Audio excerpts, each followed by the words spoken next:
Good afternoon, everyone. So the last session got dragged a bit, but still it was a very insightful discussion that we all enjoyed that. So we will try to stick to our time.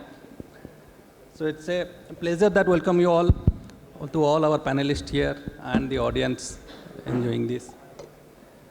The panel discussion that we are having today is AI-driven governance, turning data into decision for a smarter public sector. So we are all, most of us are involved in this public service delivery, or whether we have involved in the public service delivery itself, or it might be using the public service delivery that has been provided by different government departments. Okay. Now, across India, we know that different departments are at this point of time generating huge amount of data in their day-to-day activities. But this data is very raw at this point of time. We don't have a proper framework that to use it. But still, artificial intelligence, this data engineering, machine learning, these things are now utilizing this raw data also to make the public service more smarter, more quick, and how it can be more predictive in terms of our service delivery. That is how the importance of data is, we all know.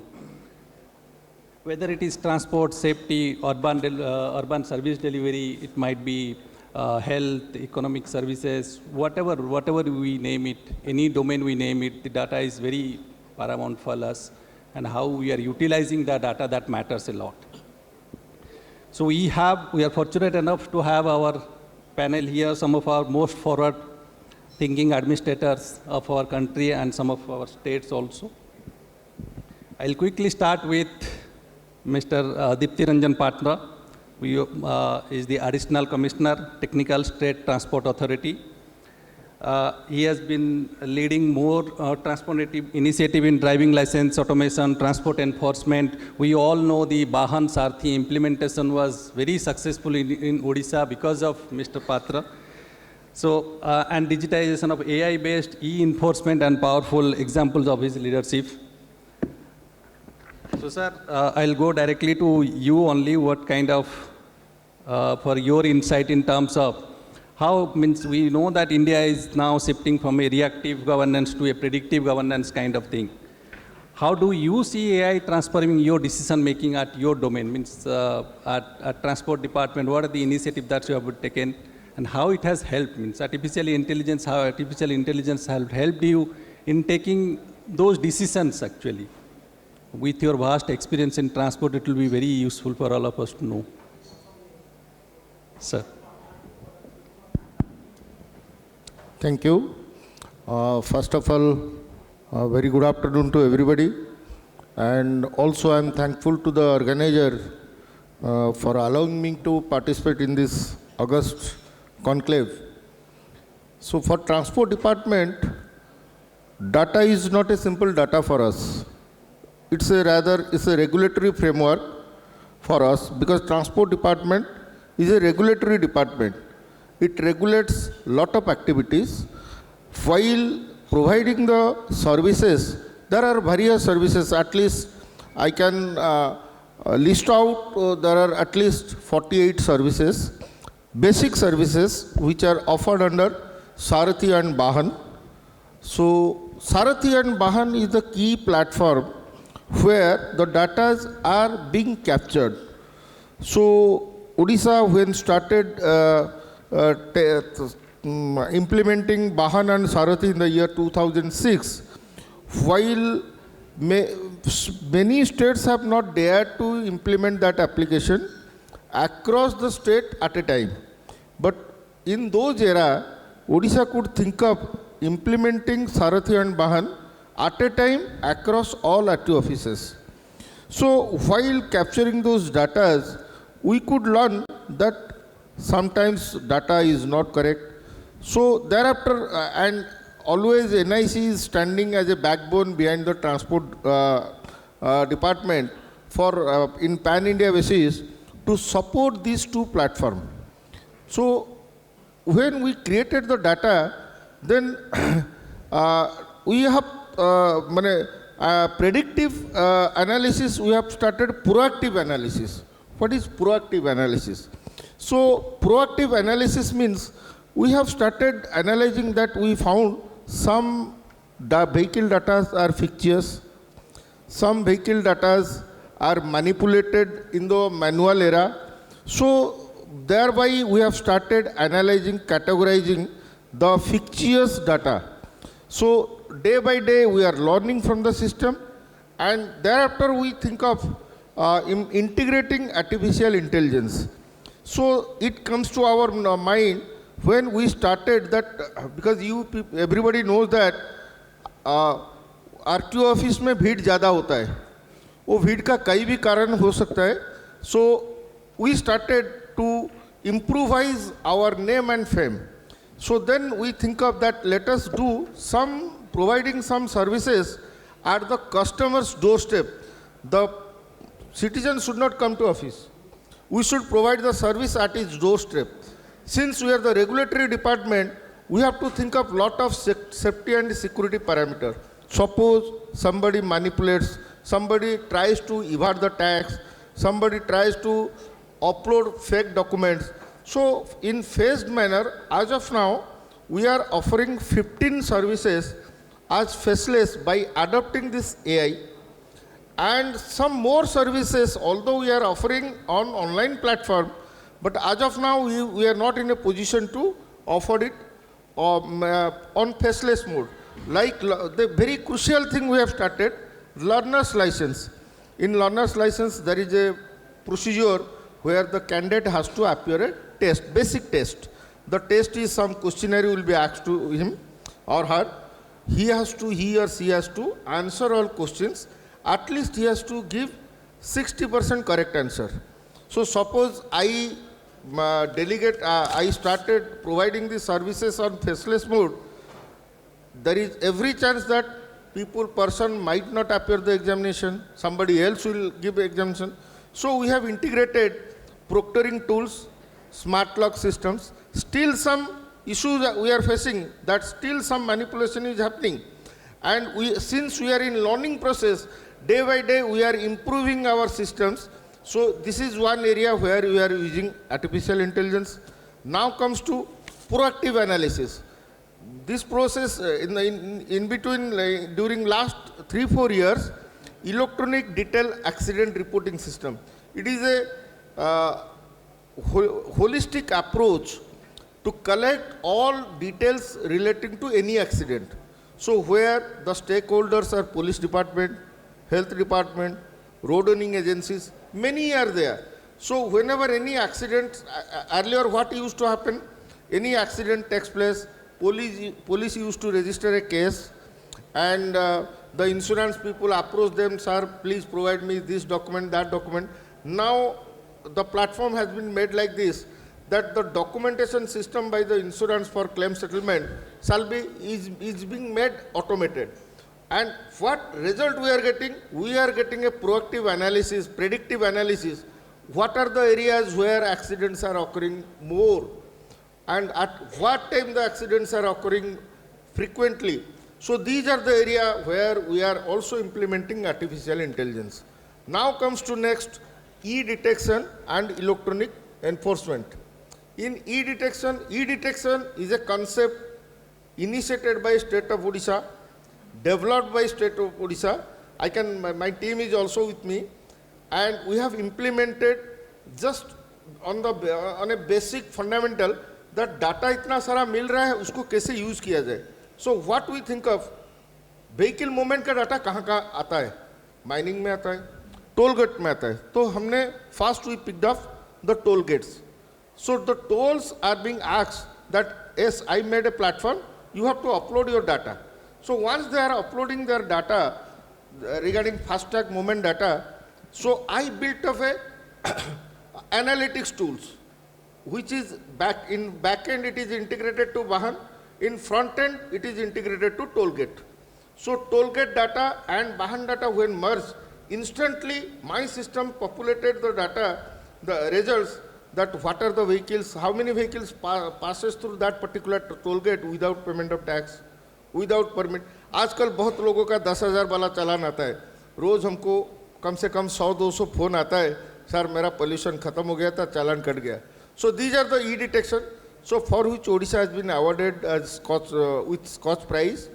And once this has been implemented, Government of India has accepted and considered it as a pan-India application.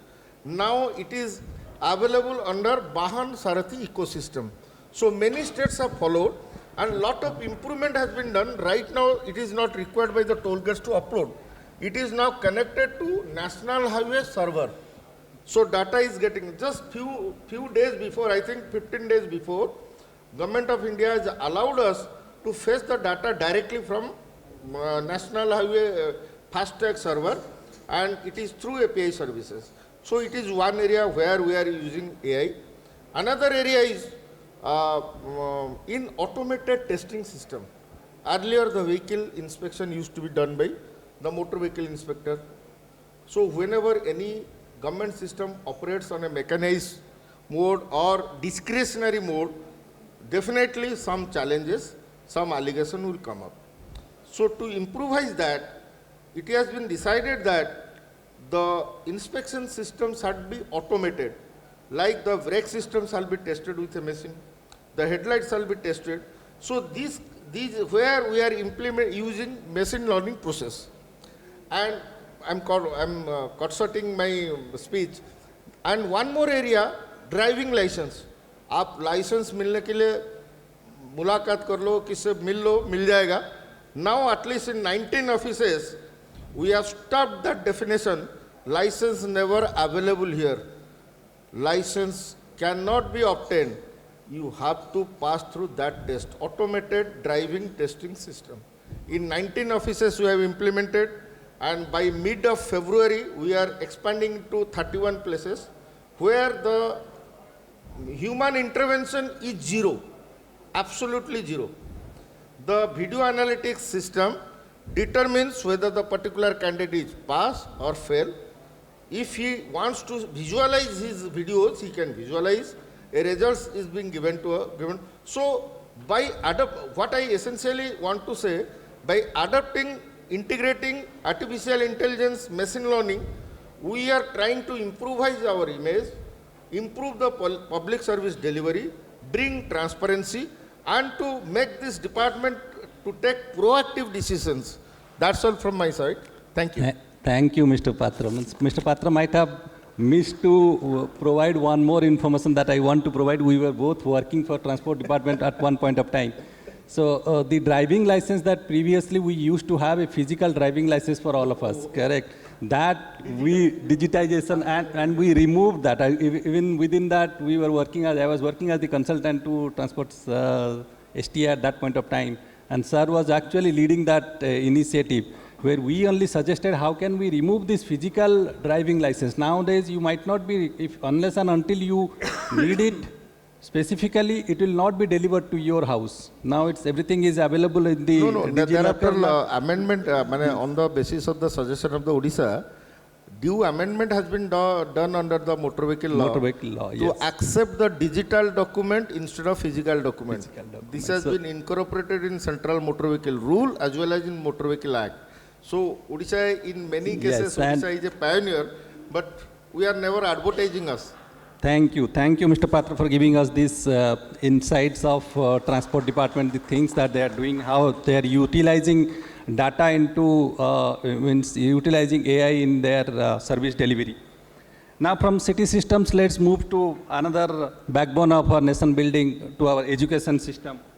We have with us Ms. Singhal, IS, Deputy Secretary, Department of School and Education Literacy, Government of India. Ma'am, thanks for your time here. Ma'am, all in education is a huge opportunity for all of us, we know, but also it's a sensitive area. Means how do you feel that AI is utilized, means how you are utilizing AI in terms of providing better education to at the school level, and it's in a way that it's ensuring equity. It's available to all. Thank you so much for having me, and thank you for the question. I think let's first understand what we see AI as. We see AI as this very, very intelligent, genius friend that we have that has the knowledge of 1 billion people and is always available to us. And it's a positive, encouraging friend. That's another thing. It's a friend which nudges you in the positive direction. Now, education is a very sensitive sector in that sense. Let's break down the stakeholders. We have 3 levels of stakeholders. One is the administration, like us, the policymakers. Then we have the academicians, the teachers, the professors, people inside the classroom imparting that education. And then I have my learners, which is my students. So when it comes to us in the administration, it absolutely is a boon, because what it does is it takes away a lot of the thinking processes which we may not have been that good at. It helps us in designing policies. Each of us comes up with some perspective that we've already had. We we have our own thought processes, we have our own experiences. What AI does is also bring in the perspective of everybody else that we could not physically interact with, that we could not bring into that thought process. So AI in that sense helps us design policies at a much larger, much wider scope, bring in ideas that have been implemented anywhere else in the world, and kind of, pinpoint the exact problems and the exact solutions for us. Secondly, what it does is it helps us with the analysis of the data. So a lot of my data, I would not even know how to look at it.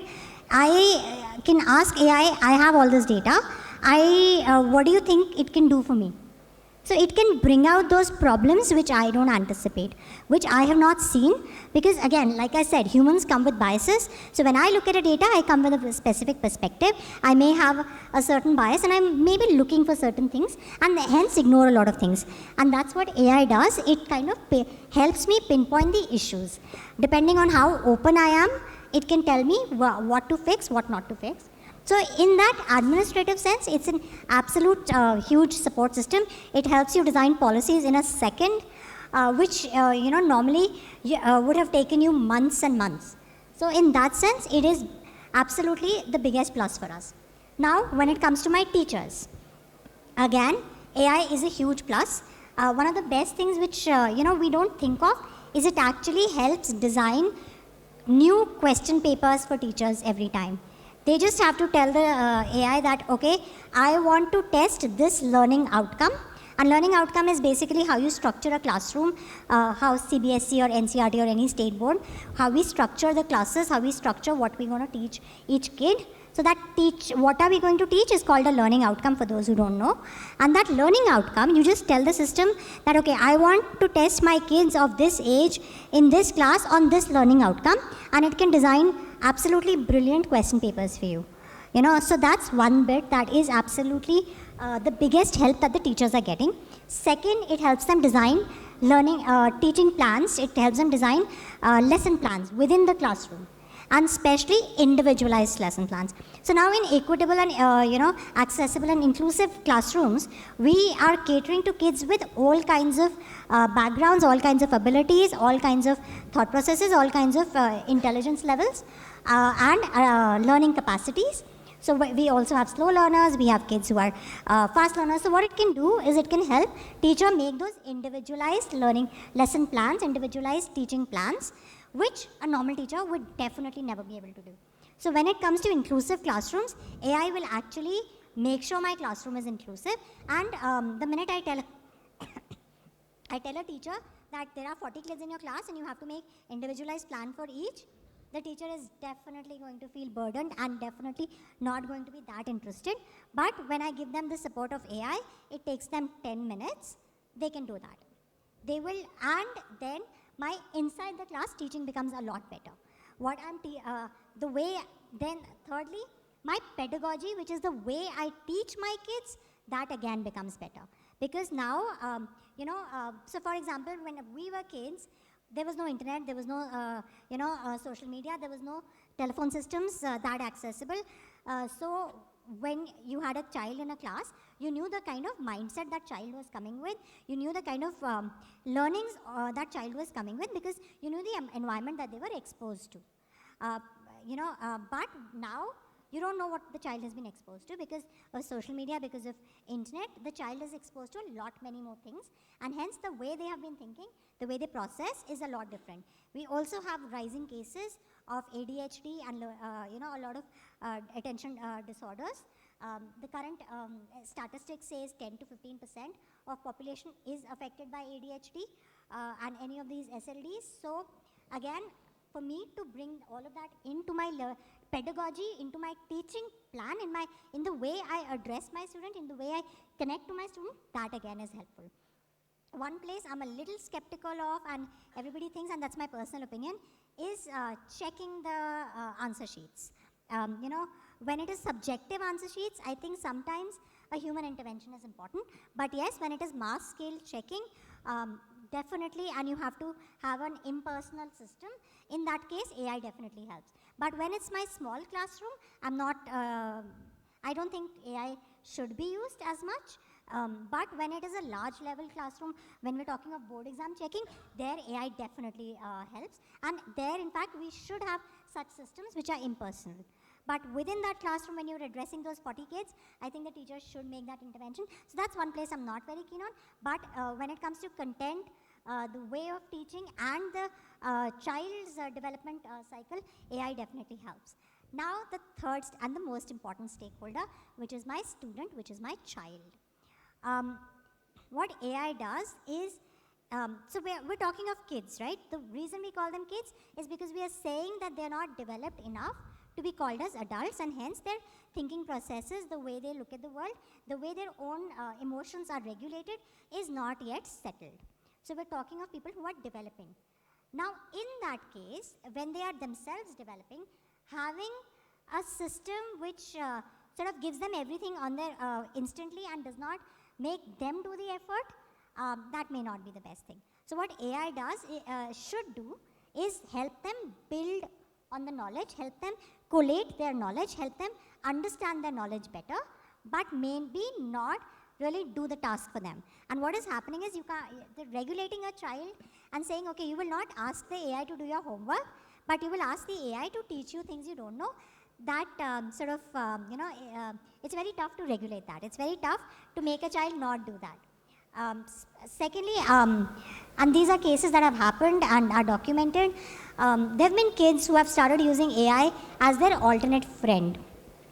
So instead of human contact, they have started switching to AI as their friend. They give the chatbots a name. They ChatGPT is a friend, and everybody has a different name for it. And they've substituted human contact for that, and that's where it gets dangerous. So when it is unsupervised exposure, unsupervised interaction, that's a problem, because in a lot of cases, and it's really, really sad, but there have been a couple of cases where AI became such a close friend that the child started sharing their mental issues with the AI, and the AI, and they said to the AI, I think everybody hates me, and the AI, in its training to be a positive friend, said, yes, you are right. It does seem like everybody hates you. And then the child said, oh, I think I should commit suicide. And AI said, yes, I think you're right. And that led to two deaths that I know of and have been documented. But then this is something that we need to monitor. So it should be used in a very specific way, in a monitored way, but not freely by the children. So when it comes to kids who are still going through the development phases, we need to monitor the implementation. We need to monitor the way it is interacting with the children. Thankfully, some regulations have started coming in because of these cases, and unfortunately those losses had to happen for us to understand that. But it is important for us to kind of see those pitfalls as well when it comes to kids, because again, those are our most precious resource. Thirdly, in the kids segment, the one place where they really make a difference is actually my children who cannot go to the classroom. That's where they become the substitute teacher. That's where they are really, really helpful, which is when I'm talking of actual inclusion. So my child with cerebral palsy, or my child with a significant degree of autism, or my child who has, some sort of disease which does not allow them to attend a class every day, there it becomes my alternate teacher. There it becomes actually a personal teacher, which the parents may not be able to afford. We must also remember that for most children with disability, it is a factor of poverty in some sense.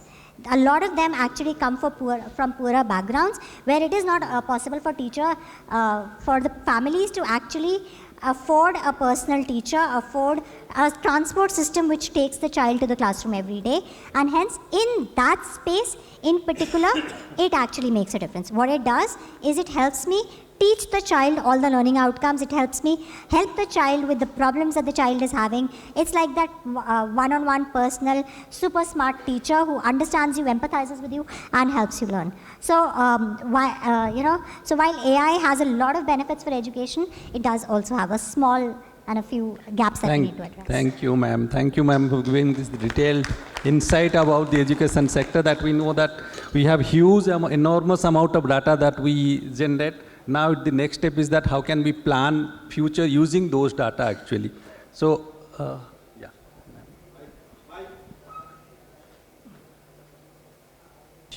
Sure. All right. I am really sorry that I'm interrupting in between.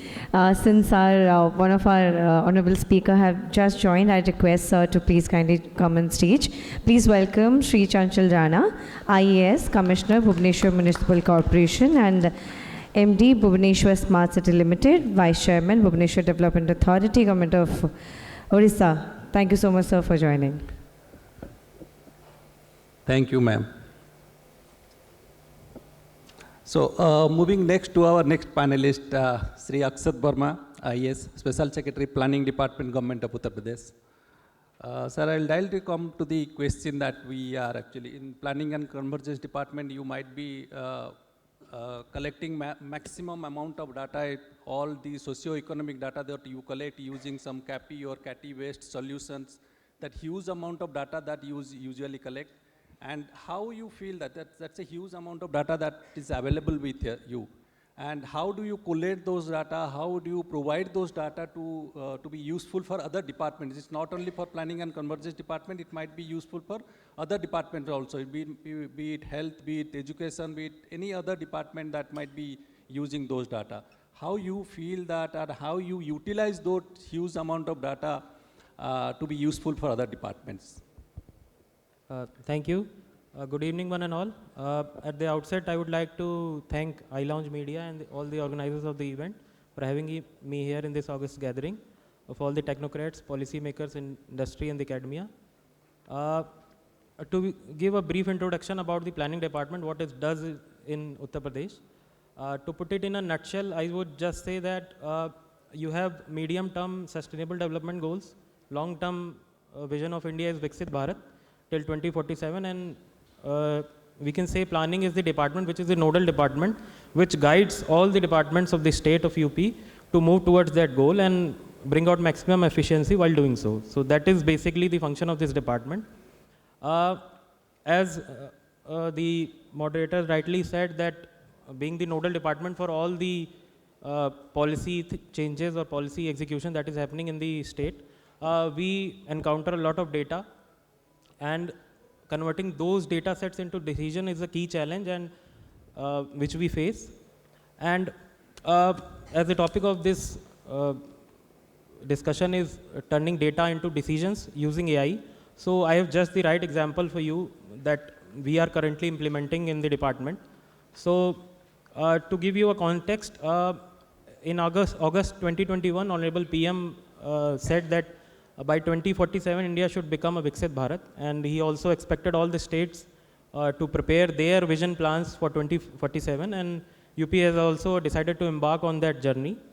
And since then, we have been doing a lot of things. Two major things are that encompass our journey towards a Viksit Bharat vision plan are, first of all, we have set our goal to make UP a $1 trillion economy by 2030. And by 2047, $6 trillion economy. So we are aligning all the departments towards that goal. All our policies are kind of aligned to achieve that goal. That is one thing we are doing to make a Viksit Uttar Pradesh till 2047. And secondly, it was vision of our Honorable CM, sir, that while doing so, we should not be restricted to just the tabletop exercises or only involve the policy makers or the bureaucrats in the process. We should involve people also in that process. So we launched a portal called Samarth Portal. That was basically, it was open to all the citizens, and whomsoever they want, if they wanted to give any suggestion, there were 12 sectors, all the major sectors of economy were there, and you have to choose one sector and register it through your mobile numbers. And no, you have to give 3 suggestions that what is your vision for a Viksit Uttar Pradesh would look like in 2047, and what should we do to achieve that. That was basically the idea of this portal. This exercise was done for about 6 to 7 months, and through this we gathered a lot of data. You would be surprised that around 1.2 CR inputs we have received in various all these 12 sectors. It's a huge chunk of data. Though I can say that 5% of data is junk, where we have good morning, good afternoon type of messages, which are not useful to us. But 95% of data is relevant, useful, and we have analyzed. Initially, after gathering the data, the major challenge was how to use this data, because citizens have given their valuable time and their input. So we should not right away discard it or consider that most of the things are junk. But we should have a logical solution, logical analysis of all this data.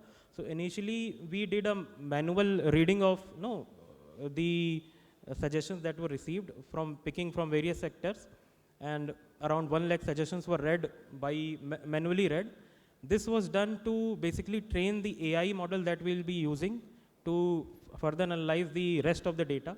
So we got we sorted out the good suggestions, and we fed it into an AI model, and we had a tie-up with IIT Kanpur also, and with some private partners also.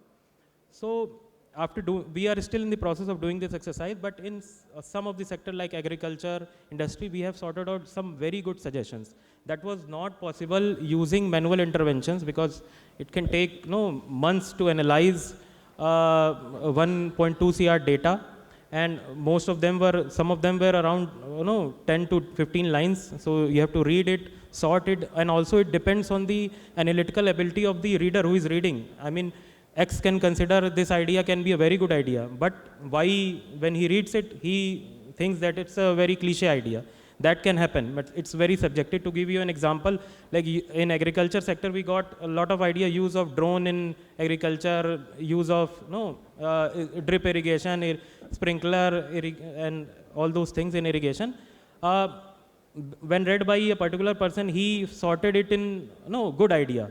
But as we all know that it has become a cliche thing in agriculture, using drone tech, using drip irrigation, it's very common now. So its subjectivity of the reader can also affect the sorting of suggestions. So we manually sorted out through different readers. We sorted out some good type of idea. We made clusters and fed it into the AI model, and it's giving us very good results. And we are hopeful that in rest of the 10 sectors that are still pending, we'll be churning out good amount of data that will help in further preparing our Viksit Bharat action, Viksit UP action plan, and will lead to some substantial policy change or intervention, and that is our hope.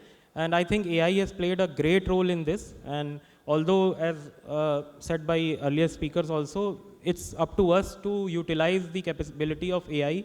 We can have a positive impact also, negative impact also, but we cannot fully rely on the capabilities of artificial intelligence. The human intervention, human touch is always necessary, and we need to guide it towards a logical end or a logical solution. That's all I have to say. Thank you so much. Thank you, Mr. Verma. Now, the amount of data that we are collecting, it might not be directly interacting with the citizens, but this data can be utilized by other departments for the benefits of the citizens. Thank you for your insights. Moving to our next panelist, Mr. Ansuman Kamila, IES. He is a Deputy Director, Direct Benefit Transfer Mission, Government of India. So, sir, DBT we all know. Now, this is a synonym for all service delivery in government nowadays. So DBT is one of the biggest success stories of India. How do you feel that the amount of data and the data that you have, and how you feel that artificial intelligence will be able to improve on the direct benefit transfer, or in case of any leakages that is happening? At times we also get this feedback from different beneficiaries that there are ghost beneficiaries. How can you improve on those areas? If you can provide some insight to that. Thank you, Mr. Mishra, for this wonderful question. Before I delve into the specifics, I want to set the context of DBT. DBT, all of us know, I sit in an office that oversees the implementation of the modern day protocol of DBT and how the evolutions of DBT can be mainstreamed and spread across the length and breadth of the country. I would just like to say that at the central government level, DBT has over 10 lakh beneficiaries spread over 3,000 schemes. On an annual basis, we are transferring or giving in-kind benefits to the tune of rupees 7 lakh crore. And in the past 2 years, a conservative estimate would suggest that about a fifth of the total central government expenditure is going as DBT. Now, all of this is happening with the magic wand of efficiency because over the period of time, we have been able to clock a savings of rupees 4.3 lakh crore. And that is a figure that, that has been attested by international organizations such as the IMF and the World Bank. So, and all of this savings and all of this transformation that is happening at scale is premised on a very efficient utilization of what we call the digital public infrastructure. Now, in the era of artificial intelligence, the digital public infrastructure will be powered by AI.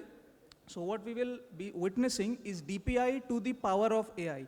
And it is in that context in which I want to answer the questions that have been posed to me very specifically.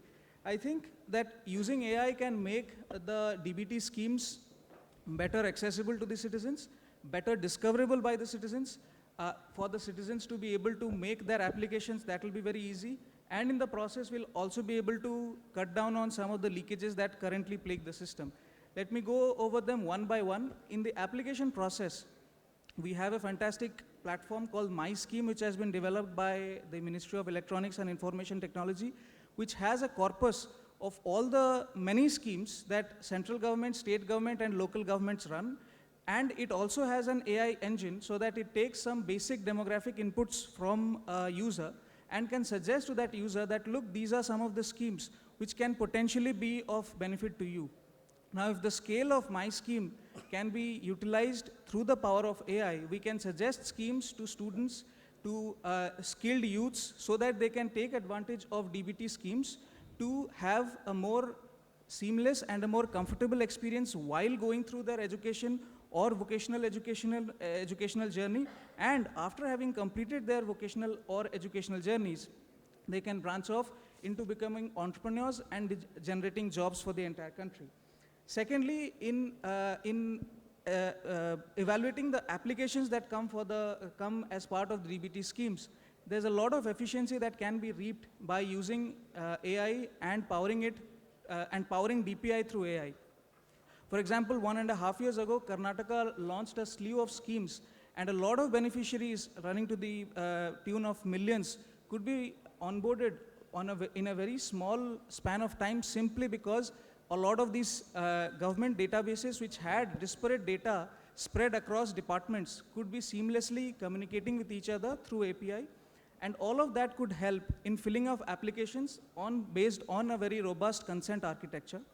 And if a similar thing can be scaled up, you can well imagine that not only government servants who process these applications, but also citizens who know that their data exists in some government database, but that just needs to be pulled from there using a common identifier.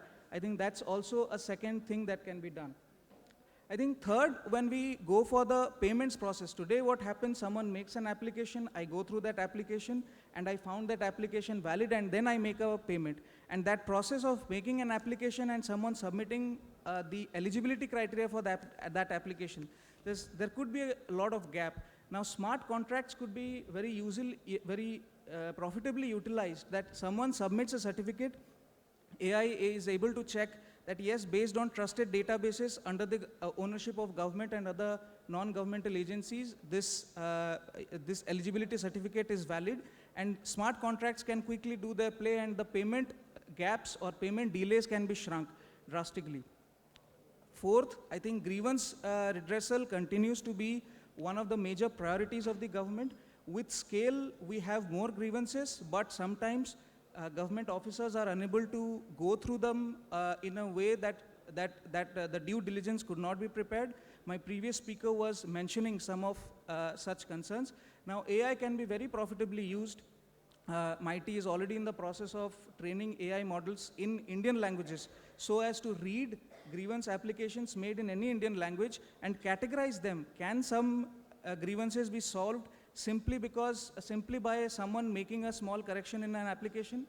Can some grievances be bucketed to suggest a next generation of reforms? I think AI can be used for grievance redress and grievance analysis to make the system better and more responsive.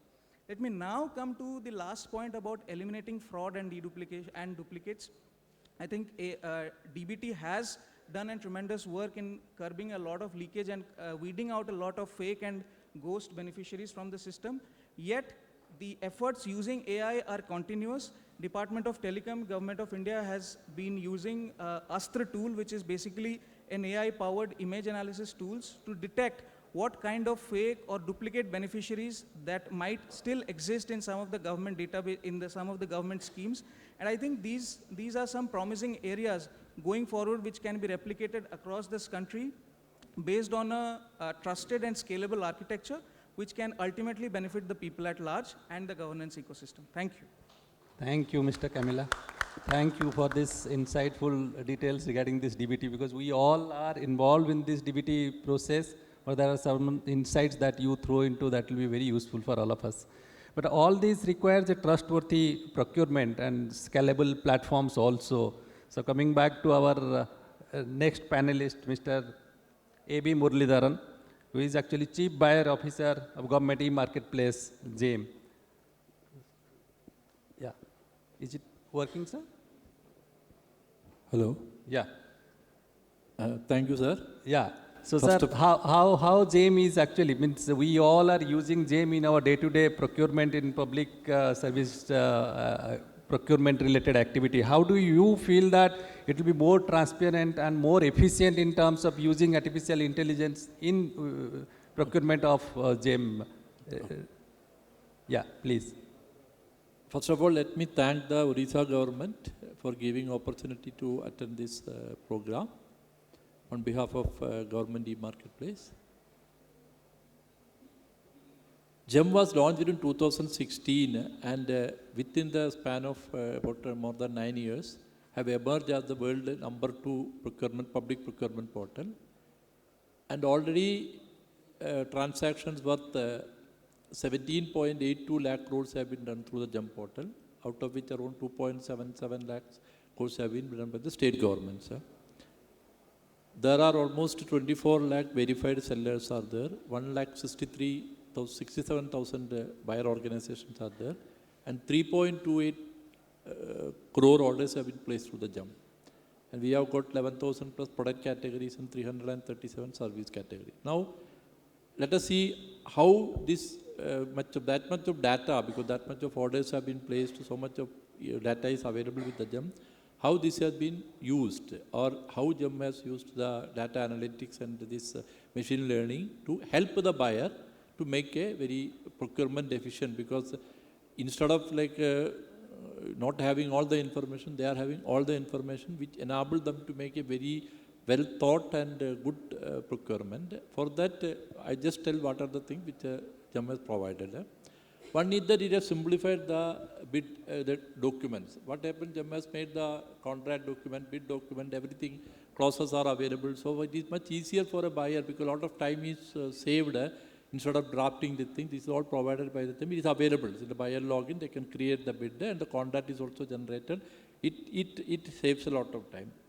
Number two, the products and services have been made. This data is, and that we have to digitalization has been used to make it products well defined, because each of the product attributes have been captured based on the some parameters, and again with values are there. So what happens is that it is very, because otherwise what happens when the tender documents, the specification documents are running into a lot of pages, but which have been actually captured by the GEM, and it gives those values. So what happens is that for that analysis for a buyer, suppose you want to check with this feature how many products are available, with all this is available in the screen, like when you log in and filter with the GEM. Then another thing is that this information, whatever information has been available, which has been used for benefit of the buyer to ensure that there is a market sanity. For example, when the products are uploaded, if the prices are turned out to be either too or low or too high, so this type of information, at what price the orders have been placed for this product, all those informations are available. And this helps to maintain that, to help the buyer to decide on the reasonability of the price. When they are making a procurement, they are getting this much of information, and the same product have been purchased by whom in the last 6 months, what was the price at which it has been purchased. All this is available by the jump portal, provided by the jump portal. And then the main thing is the evaluation time is very low, because what happens is that in a manual system and all, it takes a lot of time to download the tender, then analyze it, and then come to a decision. Whereas jump is because the information is available in the system, like previous purchases prices, then what are the specifications are actually broken into attributes. It is easy to compare the specification given by the different offers. And then also the evaluation, then rejection of the offer, everything is automated. Buyer is required to pick up the reason and drop down which options are coming there to do. And then there is a communication channel with the bidder also. If you can, rejection reason is there, then if there is any representation, they can give the representation. All has been automated. Then we also have this user experience, like using the AI, that chatbots are there, that is actually helping any customer. Suppose you are logging in or you are asking for some queries, FAQs are there, you want to know about the ticket status. All this is automated, and it is giving a lot of comfort to the user, and is also available in different languages now.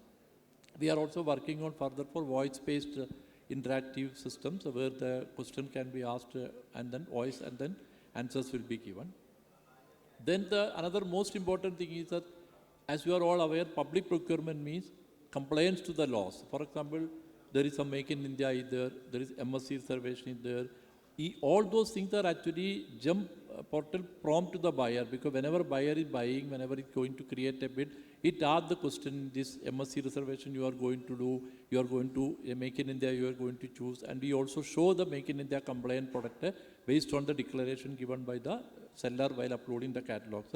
Similarly, that MSC also, that women entrepreneurs are there, then weaker sections, owned firms are there. These are all available in the filter, so that as per the government policy, a buyer is able to actually make the procurement. He can filter it and make or he can include the clauses for the SSI MSC reservation, then MII, then the matching. For example, the L1 price is committed to match there, and that is also provided. So all these informations are available to the buyer, and the tools are available to the buyer, which means that they are able to make the procurement with compliance to the laws. So then there is another important thing is that it helps the intelligent supplier selection. For example, every seller, if a buyer is going to see that in the catalog we show now whether there has been any incident, any previous history of complaints against the seller through the jump portal, then what is the rating, vendor rating is that is shown actually. Then this if you want to know particular brand, how many resellers are offered the product, because we have got an OEM and the resellers, the same brand product can be offered by many sellers, and what are the prices it has offered. All those information are shown to the buyer, which help them to make a proper choice of the vendor.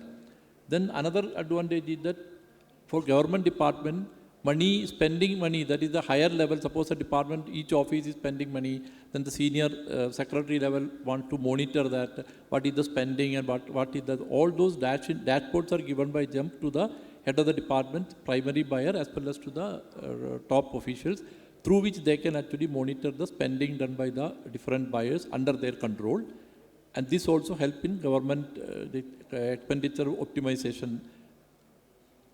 Then the most important area is that all these activities, like for example, the available data and that tools which them are developed is finally helping in ensuring that, because in procurement there is always a matter of subjectivity, there is always a thinking of corruption is involved, and all this can be answered by because they have given so many facilities to the departments or the buyers to ensure that the procurement is done in a transparent manner, and that is actually All are based on the analysis because of the based on the data, whatever is happening in the portal, whatever procurement is taking place. First is that it is possible to detect the buyer and seller collusion because, for example, it provides if common IP address is used or the same one buyer is buying repeatedly from the same seller, or whether he is buying from the particular category is buying more products. Suppose the procurement is mainly for which particular item it is happening, and then which suppose tenders are floated, whether the participating bids are already repeatedly same bids are participating. All those available in the data. In fact, we send whenever we feel that, and we do the internal analysis, and whenever we feel there is a requirement there, we flag that issue to the department. Then another thing is that transparency issues are addressed through the help of AI and this. Whenever a rejection of an offer takes place in the bidding system, there is a window through which the reasons are to be indicated, and later the reason can be analyzed also. Suppose there is a reasons are not very clearly, or it looks that it is not very proper reason, then the analysis we can find out also whether there is any abnormality in the whatever reasons are given, so that can be flagged by the JAM. Anything? Then, as already told, there is a option for ensuring that or prompting the buyer to follow the Make in India or MOC reservation and all. And every state, suppose they are not following it, they are required to say yes or no, like whether they are going to give Make in India policy, follow the Make in India reservation for the particular procurement or not. So these informations are also available later. Suppose how many procurement bids have been plotted and in how many bids MIA was chosen, how many bids MSC reservation was done, whether startup reservation was given. All those things are available to the buyer departments. Then we also have Mr. Muralidharan, looking at the paucity of time, if you can conclude with some of the... Yeah. Then like this, there are several features inbuilt into the JAM system which actually help in ensuring that transparency is maintained and the buyers are able to make the procurement in a very transparent manner. Thank you, Mr. Thank you, Mr. Muralidharan, because we know how big the JAM system is. It is evolved throughout the years that we have seen. We all use it, and the amount of data that this system collects, and future also it's going to use it for the betterment of the procurement system in the government procurement. Thanks for your insight. Moving to our next panelist. We have with us Sri Chanchal Rana, IAS, Commissioner, BMC, and MD Bhubaneswar Smart City Limited. So, sir, having the dual role, I'll take that opportunity to ask sir 2 questions. So, sir, Bhubaneswar Smart City manages one of the matured integrated command control center of the country. And the amount of data that gets collected using this integrated command control center, how that data you feel can be utilized or is getting utilized for the service delivery to the citizens? Means it's both are connected a bit, but we take that opportunity as you are here to hear from you. Thank you, everyone. First of all, a warm welcome to each and every one of you, and especially those who are visiting the city for the first time. Welcome to Bhubaneswar. You must have seen it's a very livable and a clean, organized city, and I hope you have a pleasant stay here. So regarding the question, Bhubaneswar Smart City definitely has a good integrated command and control center, and it is actually integrated and it is intelligent. Although many of the cities all had a ICCC in some way or the other back when the smart city mission was there, Bhubaneswar has actually been able to monetize it, utilize it, and today Bhubaneswar Smart City is actually providing the smart city services, consultancy services, and the call center services for all the urban local bodies in the state. So that is the level of to which the smart city doesn't die here in Bhubaneswar itself. It is now acting as a guiding partner for all the urban local bodies across the state. Yes. So there are basically 3 components where how AI is getting used in our smart city. One is how the other departments are getting benefited from it. Because these municipal problems are very complex, are very huge, and most importantly, are very urgent in nature. The same road or drain or light or sanitation issue doesn't create much of a problem in rural area. But as soon as you come to an urban area, that is the only focus of the people here.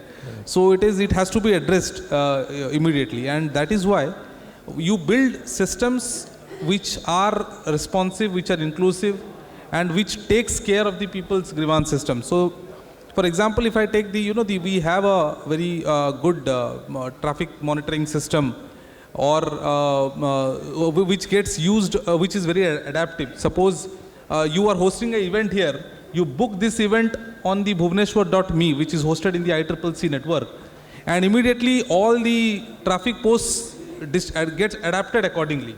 That there is an event happening here, and these are the times where the traffic might might be more, and that is how the entire traffic system gets adjusted. Great. You host an event here, simultaneously that feedback system is carried on by the sanitation wing of the entire smart city system, and the bulk waste generator, the C&D management, the entire sanitation thing gets activated simultaneously. Great. So one is where the third is like, suppose we have a very detailed GIS platform done for the entire city infrastructure, and so whenever a new thing is planned, that planning is automatically aligned with it. You need not go to each and every department to again to find out what has been the previous issue or the previous problem. So there is a continuity of information which is there irrespective of the persons getting changed in a government organization. Second important thing is the citizen service delivery. So for municipal services, the people are really busy and they do not want to engage with the government directly in a physical form on a daily basis. And that is why most of the municipal services in Bhubaneswar are built around the Bhubaneswar.me platform. In fact, when the state did not have a central e-office system, Bhubaneswar.me had its own e-office system for the entire smart city as well. And the municipal services, right from paying the holding tax, getting building plan approval, the escalation mechanism for that, paying your water tax, electricity tax, marriage certificate, your event permission, everything is online, and it gets automatically escalated to each and every zonal offices of the respective departments. So that is how, or suppose there is a hospital which wants to create an emergency green corridor. So it just puts that event online, and the entire traffic system, the traffic lights, everything gets aligned to it to create that green corridor. So that is how the citizen service delivery is happening.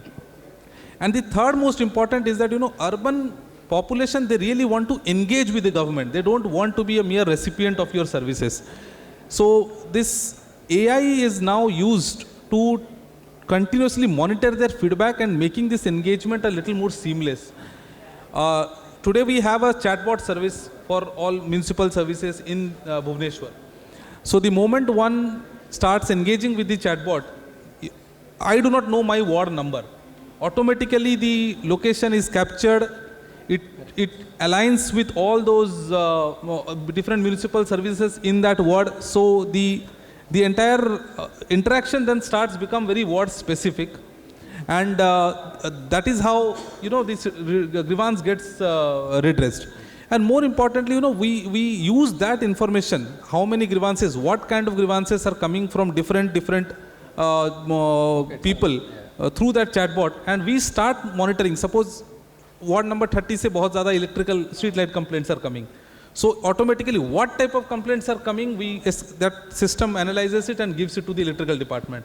This sanitation also, and that is also be very seasonal. Like some marriage season mein sanitation events बढ़ जाता है. So again, उस तरह से the system analyzes it and then escalates it to and that is how the grievances get resolved.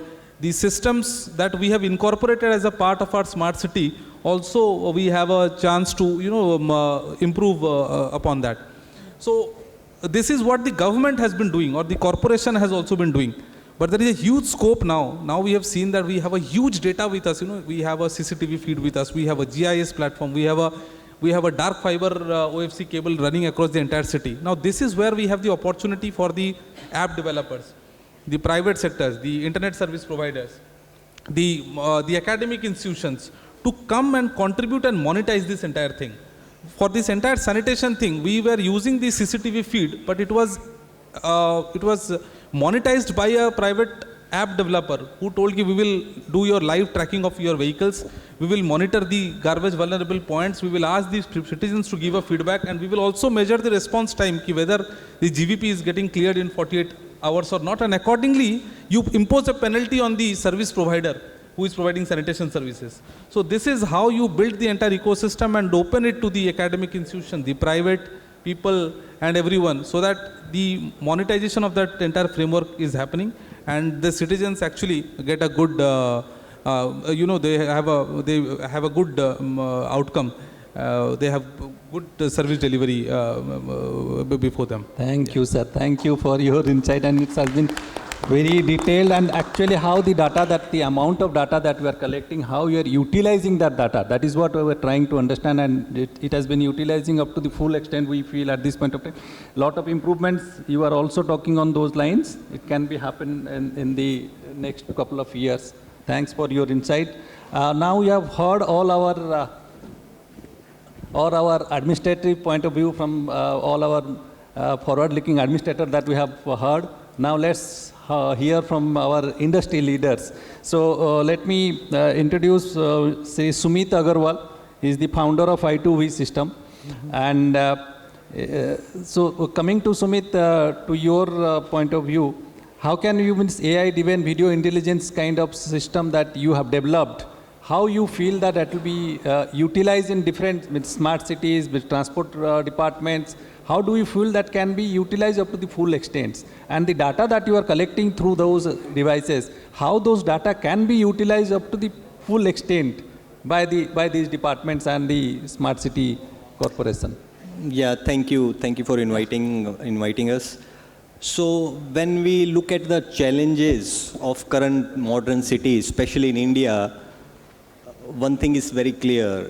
Governance is today driven by the speed and quality of decisions we make. And as you mentioned, there is huge amount of data.